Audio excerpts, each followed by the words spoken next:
What's going on, guys? Jaquan here with another locals game, post ban list this time around, and we got myself playing that Amethyst Emerald deck with Diablos again, because everyone's on the Diablo train right after the ban list.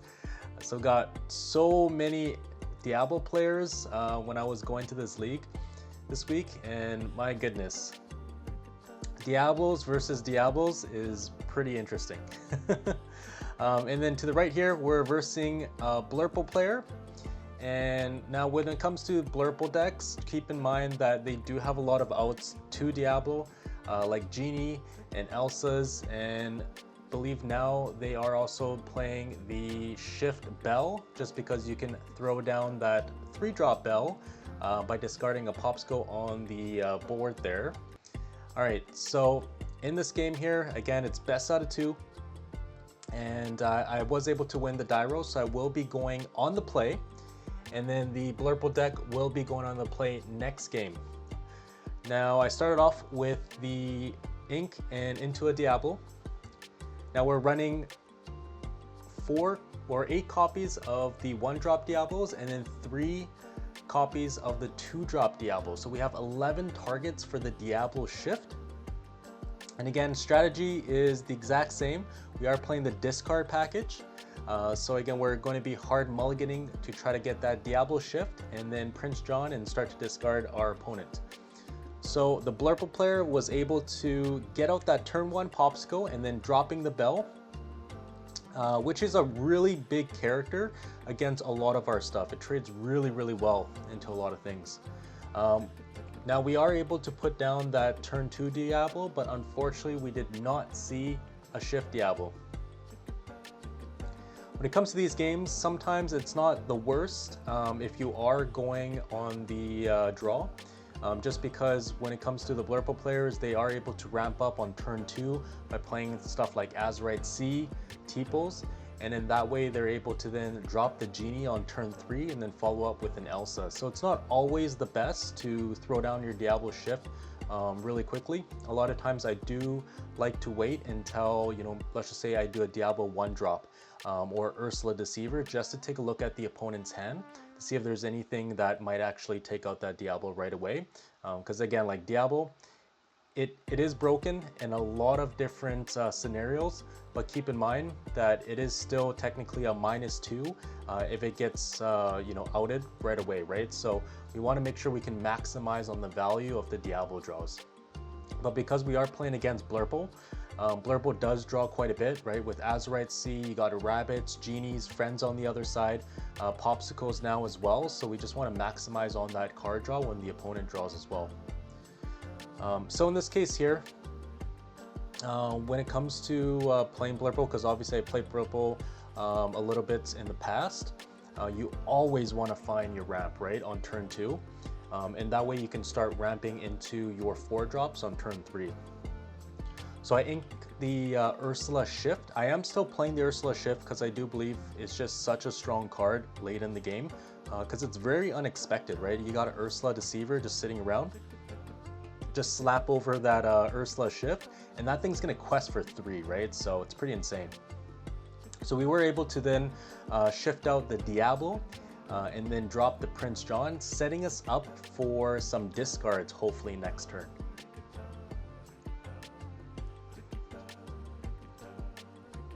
What do you guys think about the new ban list?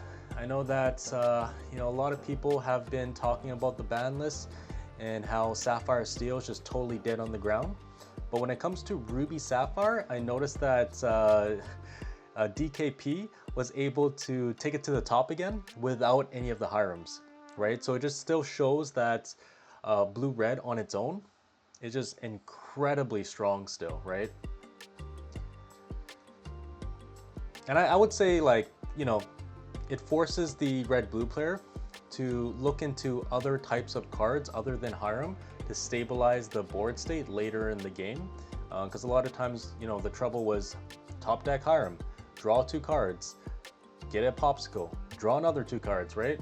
And it just snowballs from there. So personally, like, anytime I have a Hirem on the opponent's board, it's just really annoying to deal with. All right, so he's gonna use the Teeple and inks a card.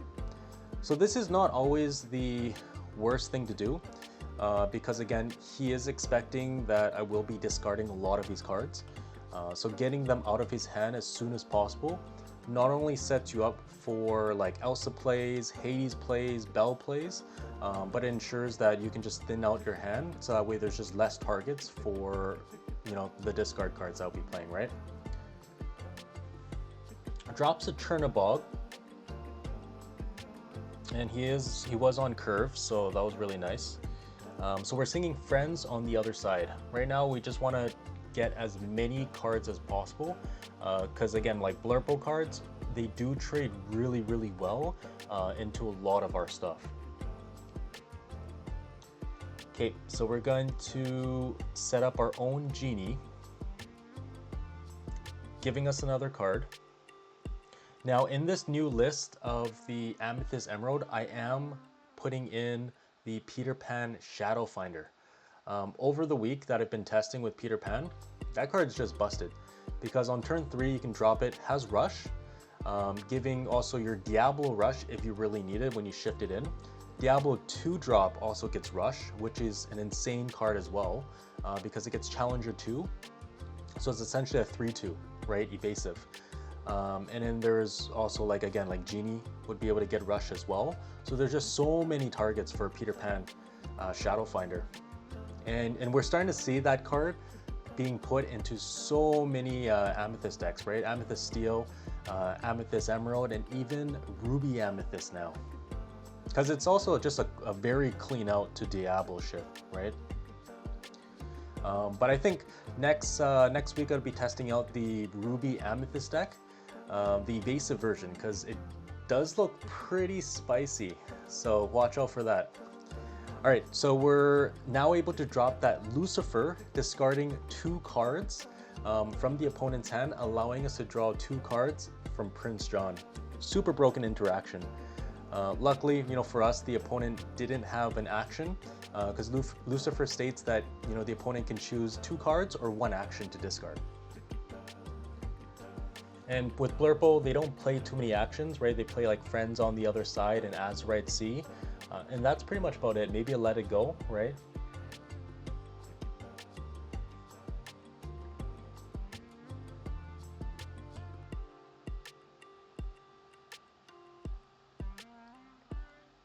Yeah, this is a super fun match, because when it comes to Blurple, I don't believe I have any games of myself versing Blurple, whereas I have a lot of games of myself, you know, using Blurple.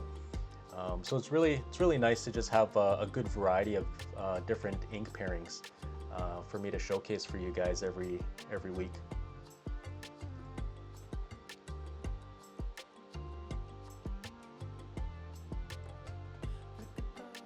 So we are gonna wanna take out that Elsa as soon as possible, because that Elsa sticking around is gonna be big trouble for us. Because Elsa is a 5 willpower character, meaning that all the damage that it sucks up is going to be used as cannon fodder for Belle shift when it comes down. And Belle can move up to 2 damage counters from any character to another chosen character. This means that it'll be able to take out our Diablos and take out anything else that he wants, right? And gives himself more favorable trades, having that Elsa being able to stick around for a lot longer than usual. So he does drop the library, and then he does try to challenge into my Prince John with the Teeple, thinking that, you know, Teeple will be banished from Prince John, but I was letting him know that no, they both have 1-2. So he was able to pick, he was gonna pick up that card, but he was just like, okay, I'm gonna draw that card anyway, so I'm just gonna put it down. So if you're wondering why there's you know, face-up goat on top of his deck.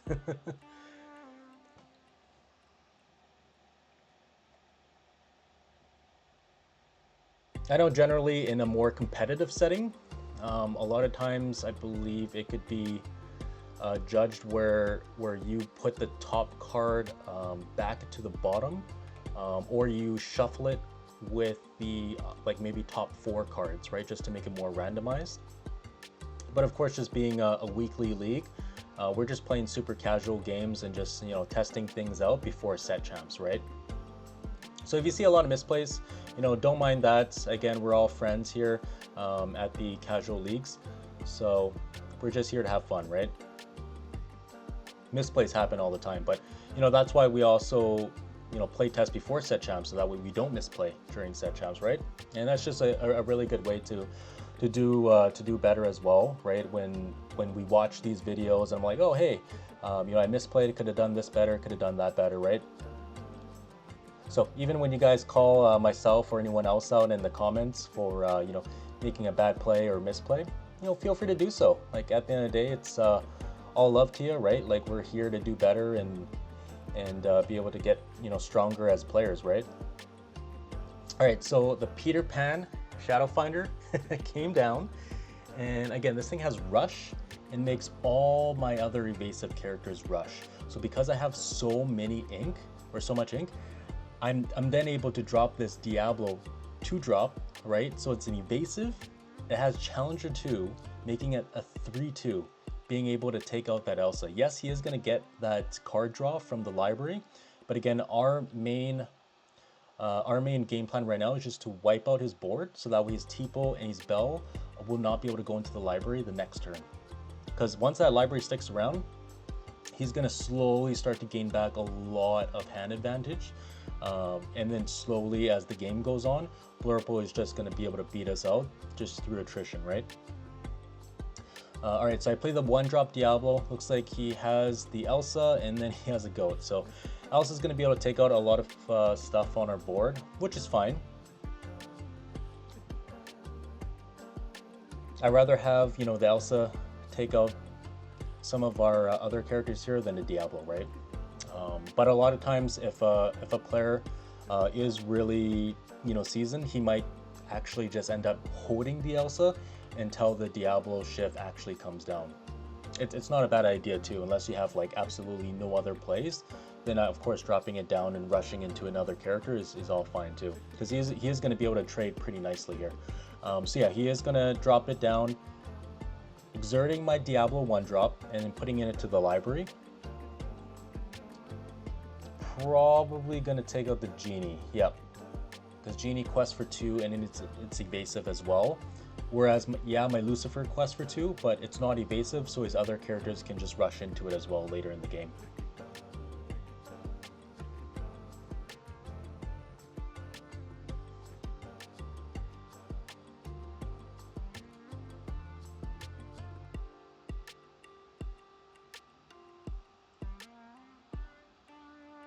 Nice. Okay, so we sing Friends on the other side, drawing us 2 cards.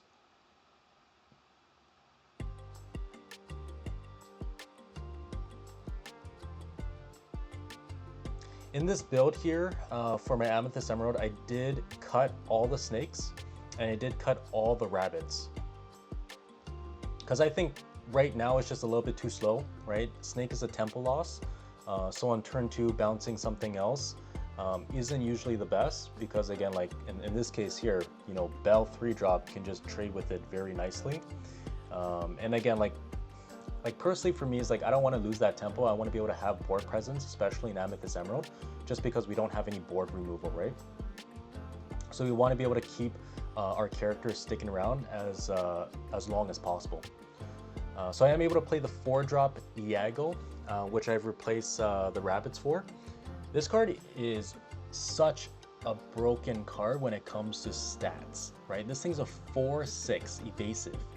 Now it is vanish, meaning that if it does get targeted by another action, it does get banished right away, right? So like you could storm it for 2 damage, but it's going to be banished right away. Now Iago combined with the Peter Pan Shadow Finder does go on curve, and is able to, you know, at least take up 2 characters with it.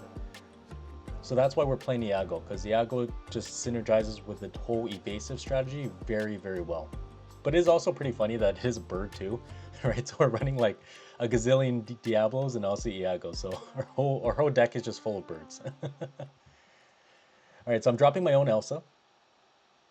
exerting his character, and I'm just thinking right here to see what's the best play. Luckily for me, I was able to do 1 damage with the Diablo on that library last turn. So I do have enough right now on the board to just take out that library.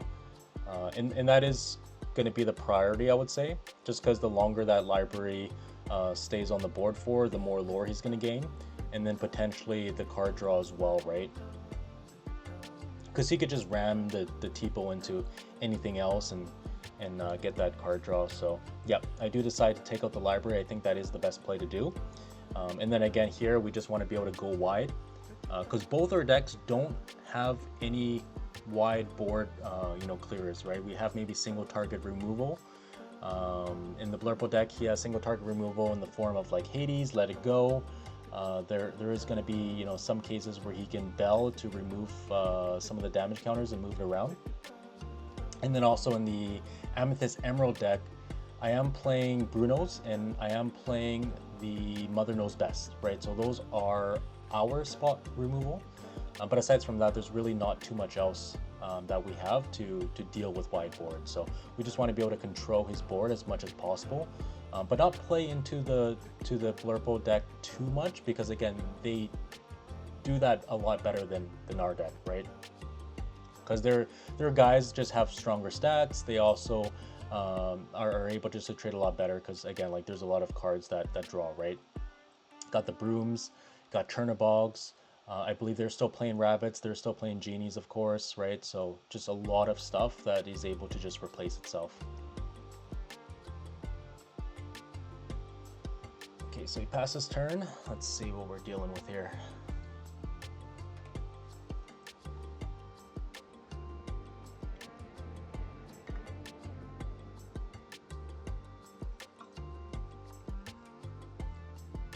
All right, so we're playing our own Genie, getting us a card draw, and establishing an evasive character on the board, so that way we can slowly take out that Elsa. And then we're able to just hard cast that Friends on the other side. Again, we have the board control, so I don't really need to establish anything else or sing with the Friends. I'm okay with just hard casting it. Because again, if you see this board state right now, I'm able to clear his here's Tipo, clear his Elsa. So again, we're feeling pretty good right now, right?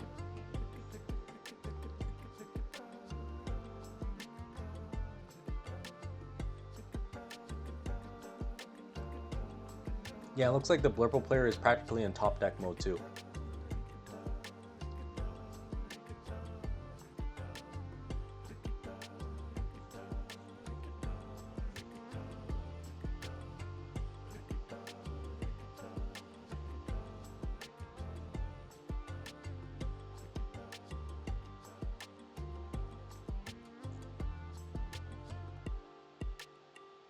Yeah, because like right now, there's not even too much ink on the Blurple player's side.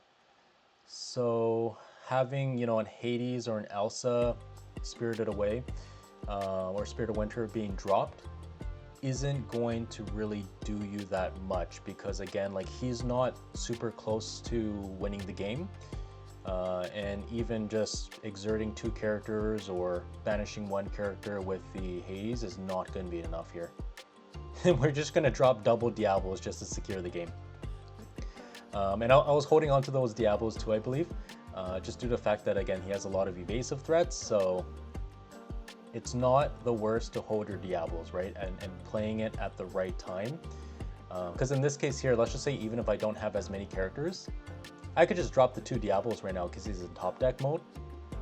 And then I'll just be able to, slowly recur back more and more advantage as time goes on, right? The longer those Diablos stick around.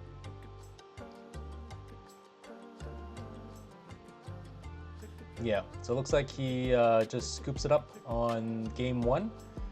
So that means, again, I take game 1, but he'll still be going on the play, which is very scary actually, because Blurple does very well on the play into the Amethyst Emerald deck. Because again, they're going to be able to get out their evasive characters 1 turn earlier than our Diablo shift, right? Because they're going to Tipo or Azurite Sea on turn 2. and then on turn 3 he's going to have enough ink to throw down the genie.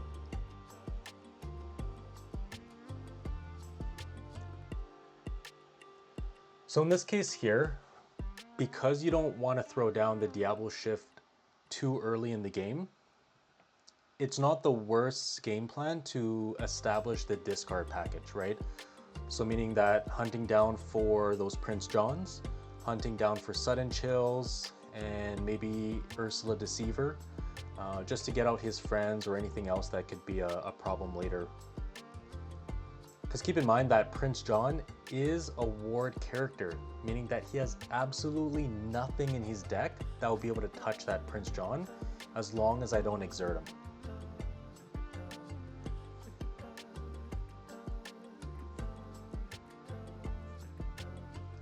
Now with the Amethyst Emerald decks, they are running only 2 to 3 Prince Johns. So it's not going to be the easiest to find like Emerald Steel where you max out on 4 copies. And the reason for that is just because we have so many other ways for card draw as well, right? We got Friends, Diablo, Genies. Now overall, you know, playing the Amethyst Emerald deck again this week, I do feel like there are a lot of times when I am missing more card draw because yeah, like shifting into Diablo just costs so much resources only to have it, you know, be outed by like a Peter Pan, right? So I'm thinking of maybe running cards like Finders Keepers or even throwing back the rabbits again just to see how that does. Because in my last variation prior to the ban list, I was running 2 snakes and 2 rabbits just so that way I have something to slowly get back that card advantage if like the opponent wipes my board, right?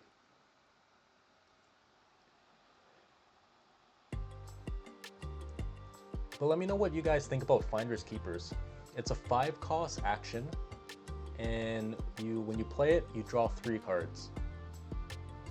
It's really not a bad card to have in your deck, because let's just say you're versing Ruby decks and you are expecting a B prep to come down. Playing Finders Keepers, not establishing the board any further, is a really good way to counter that B prep, right? Because they're going to spend 1 turn to B prep. They're probably not going to follow up with anything else on that same turn. And then prior to that turn, you would have Finders Keepers being able to get 3 cards, right? And then just re-establishing your board again. And then hope that they don't have another B prep. Okay, so we go for a 1-drop Diablo into the 2-drop Diablo. Opponent throws down the Genie. So again, this is why I said, like, even if I did have the Diablo shift, which I don't believe I do, there's no point of throwing it down, right? Because let's just say you shift into Diablo, you're discarding a card, and you're shifting it onto another card, so it gets outed right away after you draw an additional card on your opponent's turn. So it is still going to be a -2, right? So it is a very, very heavily costed card at the wrong time.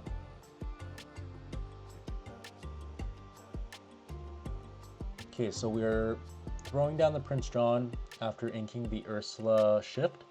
Unfortunately, in both games, I drew the Ursula shift way too early, and there's just no reason to play it in this matchup as well, just because they don't sing all too often, aside from the friends on the other side. But the Ursula shift can come in clutch in this matchup, just due to the fact that you can exert ready characters, so you can exert stuff like Turnibogs or Brooms, and that way you can slowly start to take out a lot of their smaller characters, so they're not one for winning, questing and drawing with it, right? So that's the whole reason why I personally like to have the Ursula shift in my deck.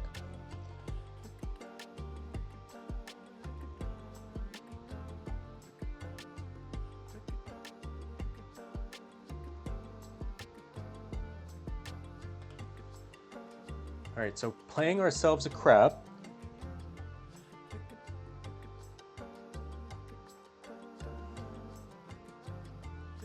And let's see what we do next here.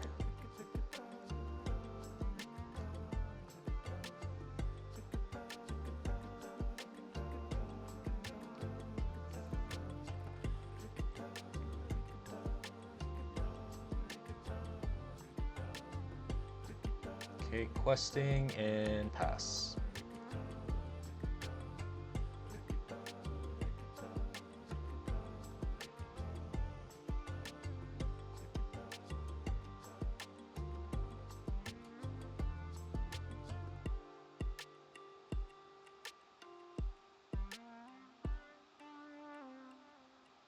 Alright, so looks like they're ramping. Sail the Azurite Sea, drawing a card, and you can ink an additional time this turn.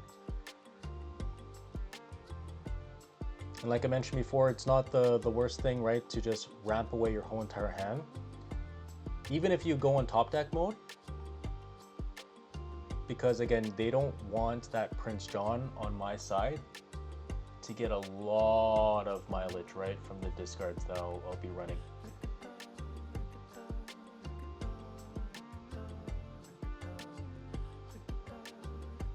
I think in my next variation of Amethyst Emerald, I'm probably gonna try to put down some muses, just because yes, we don't have as many songs as, you know, Emerald Steel, but because there's so many Diablos running around and so many outs to Diablos like Genies, Elsas, and Peter Pans, I don't think muses is the worst idea, just due to the fact that you're slowing down your opponent and bouncing stuff back to their hand, right?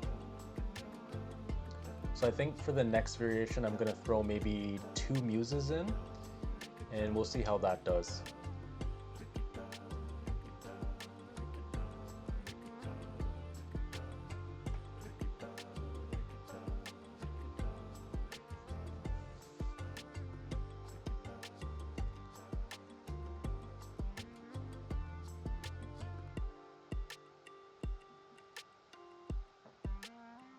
All right, quest for 1. Get that card draw. Inking a Tipo.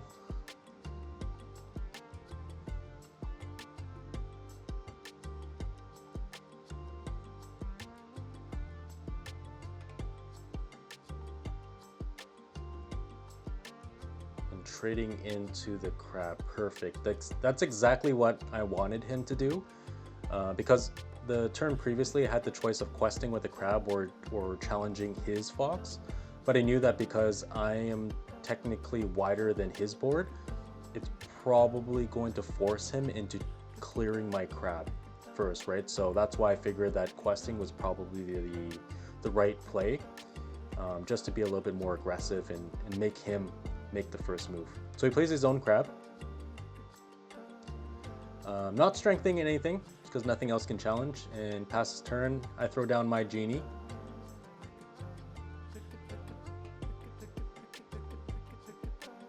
And right now, I would say we're feeling pretty good, because we got a pretty good board established, cards in our hand, and all we really need right now is a couple of discards.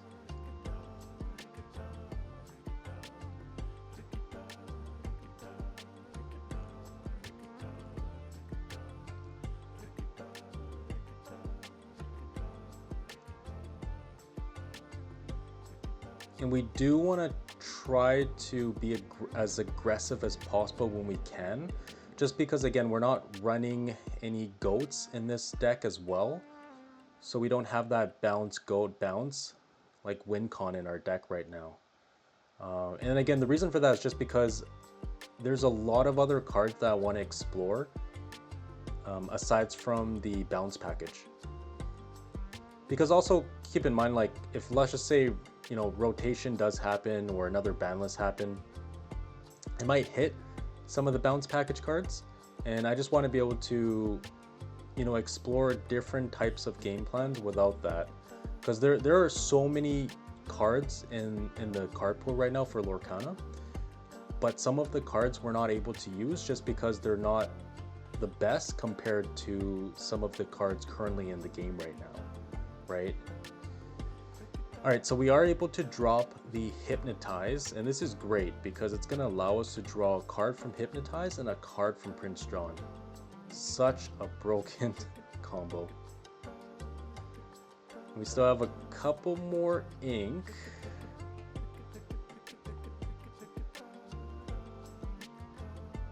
at this point, I'm gonna prioritize as much discard as possible because that Prince John's not gonna live on the following turn. It's gonna be taken out right away. So we are just gonna quest, or the hard cast, I should say, for the sudden chill, discarding another card and then allowing us to draw a card with Prince John. So at this point, you know, Prince John did its job. It drew us 2 additional cards while discarding 2 of the opponent's cards, right, with our Hypnotize and Sudden Chill.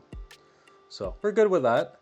Unfortunately, in this case here, though, we are going to lose the board state. So he is going to be able to clear the Prince John relatively quickly with that Elsa or that Snake, and then he's going to be able to take control of the board again. So hopefully the Blurple player does not get any of his draw cards, because once that happens, he's going to be able to just control the game. And again, if the opponent goes wide, we're not going to be able to do too much on that too, right? So at this point, it's also like whoever has the most board control, whoever can go wide, is going to cause a lot of problems for the other player.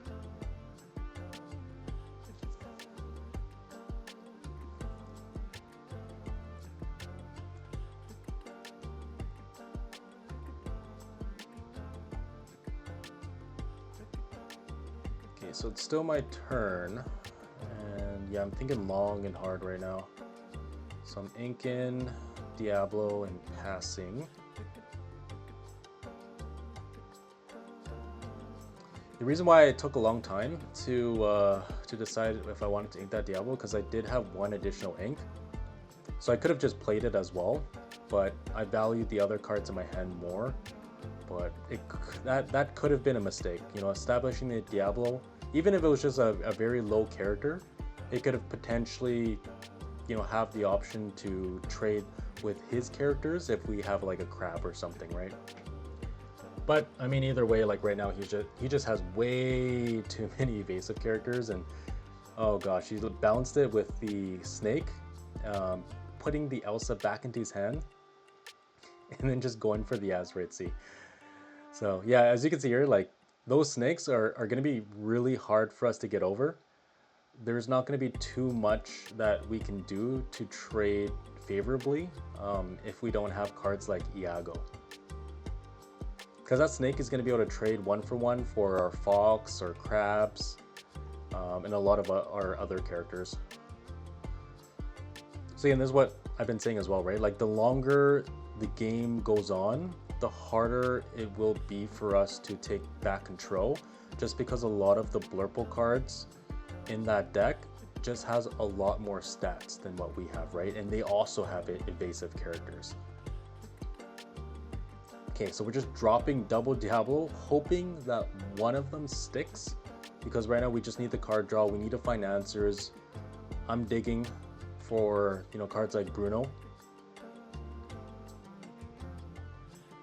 Or heck, even some Peter Pan Shadow Finders would be nice too.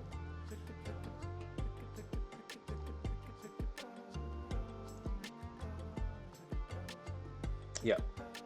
So one of them gets taken out. We already knew that he had the Elsa just because he bounced it earlier with that Snake. And he's going to hard cast for the Bell.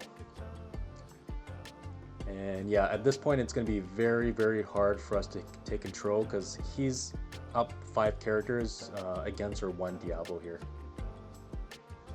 And again, we don't really want to use Diablo to challenge any of his characters as well, because it's most of the time not going to live that challenge.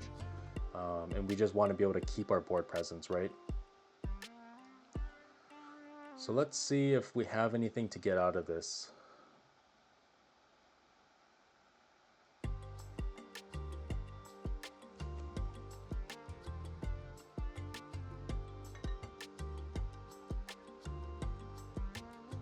Nice. Okay, so here comes the Peter Pan.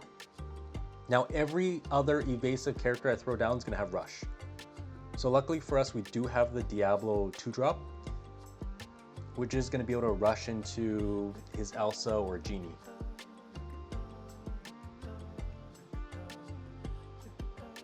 But obviously the most reasonable play here is to just trade with the Elsa, just because Elsa already has 2 damage prior from challenging into one of our Diablos here.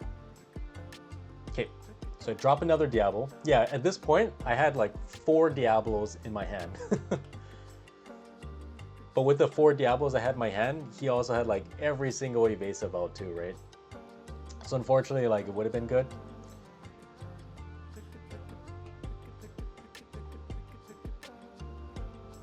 And I'm like, okay, at this point, like, I need to get rid of that genie.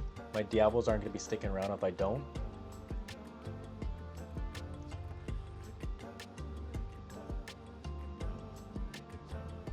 It may seem like a waste of a Diablo, but hey, at the end of the day, at least my Diablo gets to live right now and I get to draw that card. Now, this is like the most unexpected play that happened. And I was like not expecting this. It was like the perfect move here for the Blurple player. So what he ends up doing, you guys will see in a sec here. So yeah, he's just gonna shift on to that bell. And that bell's gonna move 2 damage from my Peter Pan onto my Diablo, defeating it right away. And I was just not expecting that. I was like, oh my god, I already had to deal with the genies and the Elsas and now I have to deal with the bell. The bell is 4/4 and it quests for 2. And he has 2 snakes on board. Such an uphill battle at this point. But I mean, hey, at least he healed our Peter Pan.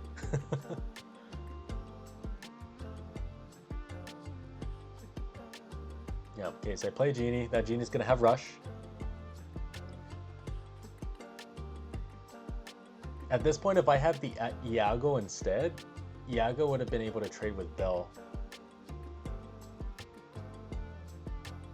And then maybe from there, I could have slowed him down because then the Peter Pan would trade with his other snake, leaving him with just a rabbit and 1 snake on board.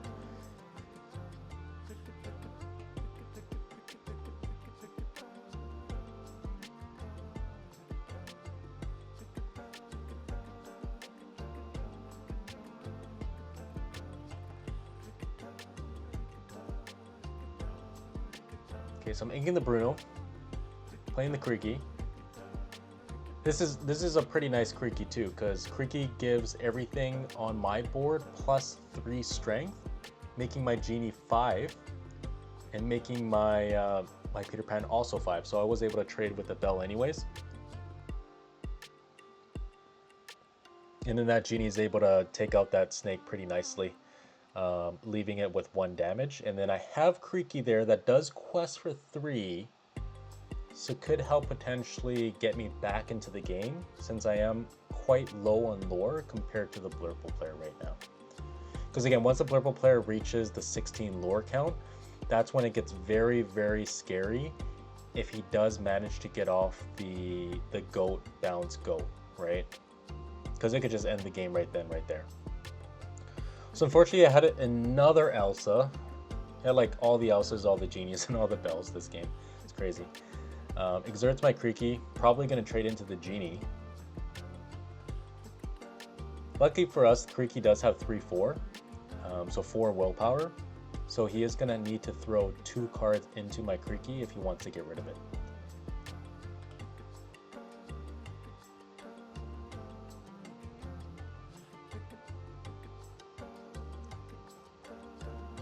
But he should also have 3 extra ink right now to use, so he could also just throw down a fox and that would work as well. Okay, so plays another rabbit. Sings of friends on the other side. Yeah, we're not doing so hot here.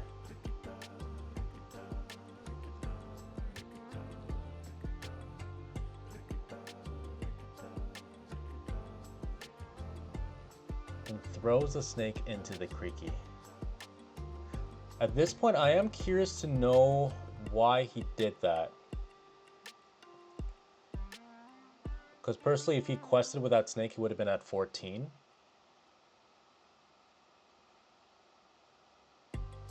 And then next turn, he would have been very close to lethal, especially if he has a goat.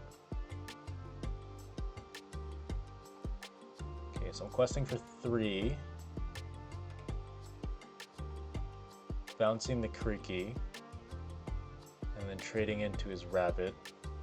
Which is like, not the best, because again, like, he's gonna get that card draw from rabbit, but at least it doesn't take out our fox, so that's fine. And then drop that Diablo. I'm like, okay, 4th Diablo. Hopefully it sticks. He's like, no, it ain't sticking. Plays another bell. Unfortunately, his Elsa had exactly 2 damage as well, moving that damage over to the Diablo. So that's why I'm saying, like I know a lot of people hate Diablo just because of, you know, some of the interactions that I have with some board states. But it is a very weak card, right? There's so many cards out there that's able to take it out, right? You got like Brawls, Sisus, Big Sisus, right? You got your Elsas, your Genies, your Bells, right? So there's so many outs to Diablo.